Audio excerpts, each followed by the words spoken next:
আসসালামু আলাইকুম। আজকে আপনাদের জন্য নিয়ে আসলাম ব্যবসার কিছু আইডিয়া। যাদের কাছে কোনো কাজ নেই বা চাকরি করতে চান না, ব্যবসা করতে চান, তাদের কাছে যদি অল্প কিছু টাকা পুঁজি থাকে, যেমন 5,000 বা 10,000, এই 5-10 হাজার টাকা নিয়ে আপনারা নেমে পড়ুন ভাঙারি ব্যবসায়। কারণ এই ভাঙারি ব্যবসা অত্যন্ত লাভজনক একটি ব্যবসা।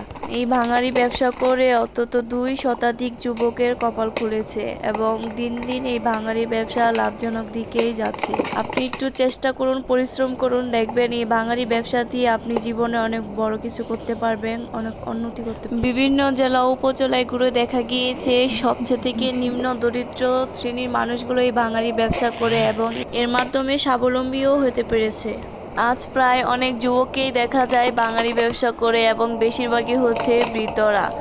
এই ভাঙারি ব্যবসা কখনোই লস করার চান্স থাকে না। আপনি যত বেশি পরিশ্রম করবেন আপনি ততই উন্নত করতে পারবেন। তাছাড়াও ভাঙারি নিয়ে আপনি 2 রকমভাবে ব্যবসা করতে পারেন। একটা হচ্ছে আপনি নিজে ভাঙারি মানুষের কাছ থেকে ক্রয় করতে পারেন, কিংবা আপনি একটা ভাঙারির গোডাউন খুলতে পারেন যেখানে ছোট ছোট হকারদের কাছ থেকে আপনি এগুলো সংগ্রহ করে আপনি বড় বড় যে ডিলার আছে তাদেরকে দিতে পারেন। এটাও একটি লাভজনক ব্যবসা, কিন্তু আপনাকে গোডাউন দিতে হলে সর্বনিম্ন আপনাকে 1 থেকে 2 লাখ টাকা নিয়ে নামতে হবে। আর আপনি হচ্ছে যদি নিজে হকারিগিরি করেন তাহলে এখানে আপনাকে বেশি টাকা ইনভেস্ট করতে হবে না, অল্প কিছু টাকা ইনভেস্ট করলেই হবে। এতে আপনি আস্তে আস্তে আপনার বিজনেসটাকে গ্রো করতে পারবেন।